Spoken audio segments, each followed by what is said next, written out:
Some of it does appear to be transient or idiosyncratic. Inflation has persisted longer than we thought. You need a bit of a reset. Welcome back to Real Estate Mindset. Today's video is gonna be absolutely bonkers. Now, the data is in, and America really is becoming a nation of renters.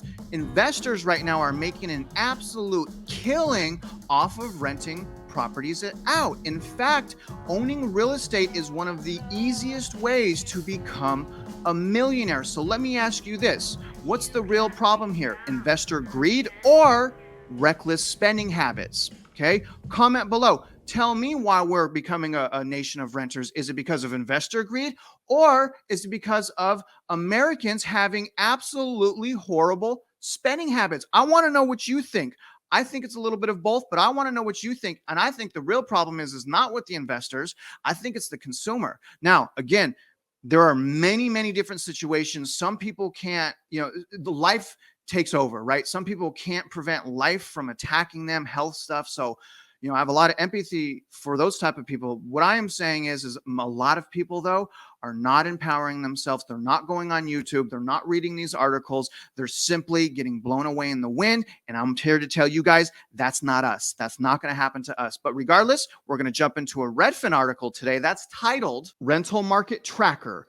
Growth in U.S. asking rents slows for second straight month. And that may be good news because, as we know, rent right now is absolutely insane. And I'm going to bring up an article that shows you guys how many people are behind in rent right now. So this is going to be really fun. But remember, you guys, I'm not your financial advisor, even if I want to be, although my bio is as a father who loves playing hide and go seek, someone who sings in church in the back row very silently so only the people around me can hear, someone that absolutely loves my children, my wife, my life, and I want to continuously empower myself in knowing more things in real estate, and I want to share that with you and you, my friends. That is my bio. But regardless, you guys, do me a favor. Hit like on this video, subscribe if you haven't already, and please shoot me a comment below. Share your experiences with others. Share your insights to your local market. You have no idea how many people are reading the comment section. A lot of hope,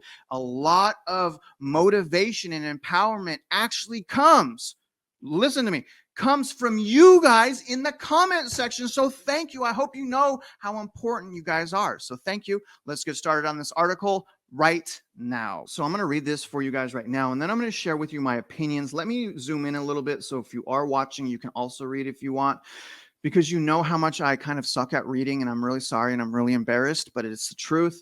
Now, here's what this says. While rents in the US hit another record in July, rent growth slowed for the second straight month. The national median asking rent was up 14% year over year to $2,032.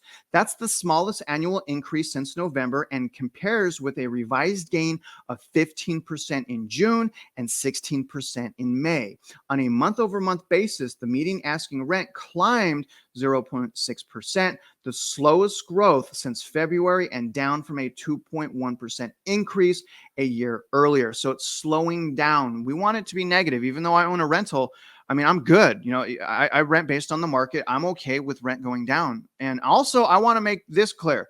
Even though you guys, I have a rental, I am so good to my tenants. Every time I see my tenants, I'm like, when are you going to buy a house? You're wasting money on rent. I can help you. I'm a loan officer. I'm a realtor. I know first-time home buyer programs. I'm always constantly trying to empower people, even if I lose money. And that, my friends, is legacy. At least in my mind, it is. That's why I'm trying to do what I'm doing. If I make no money and I'm just helping people, it's a beautiful thing. Right now, I get it. I make money from ad revenue, but I'm not selling courses. I'm not selling merchandise.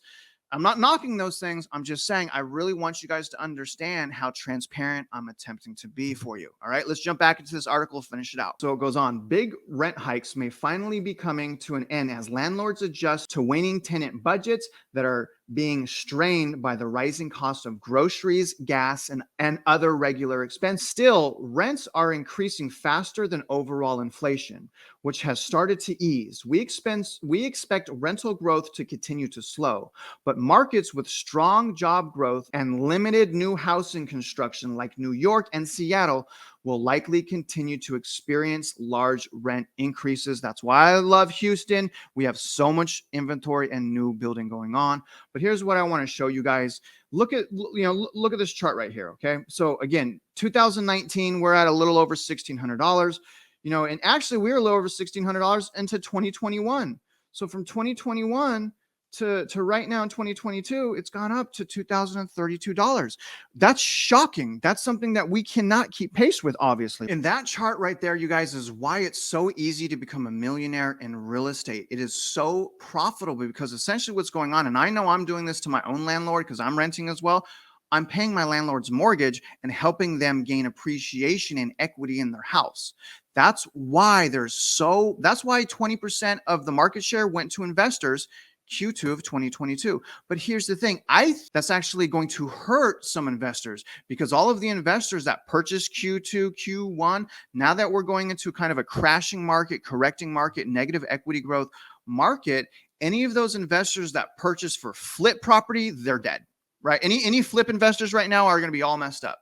But also any investors that purchased real estate and invested in real estate based on unfavorable short-term financing is going to have a big, big problem going into this year and into next year. And that also includes new builders. New builders also have unfavorable short-term financing. So again, I believe we're going to have an inventory dump from investors. And I also believe we have a possible rental crisis in America. Look at the title of this article. This is from Bloomberg. Look at this. And this is as of June. More than 8 million Americans are late on rent.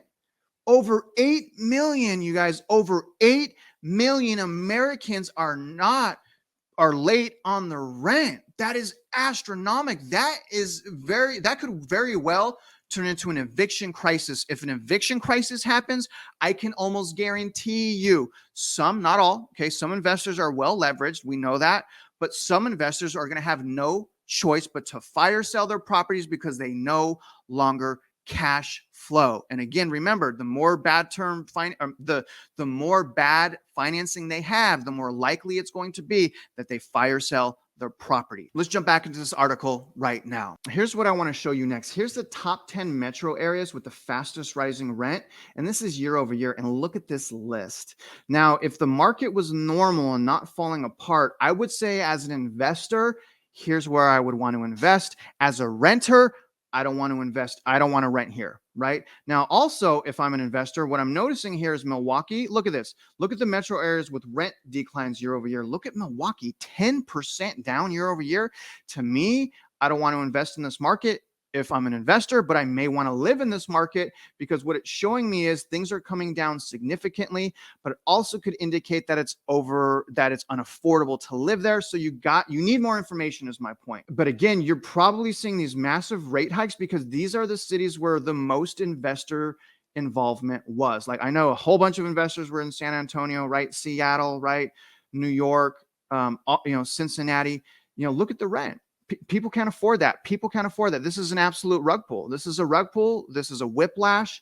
And quite frankly, you guys, what I'm saying is it's going to continue to hurt Americans because not only do we have all of that breaking fundamentals, we now have a savings rate right now completely plummeted. We as Americans have less savings now than we did pre-pandemic. Think about that. That's insane because we just got all of this money, stimulus. We didn't have to pay mortgage. We didn't have to pay for gas. We had our childcare paid for. Yet savings, all-time low. Credit card debt, all-time high. Car loan debt, all-time high. School loans haven't even started.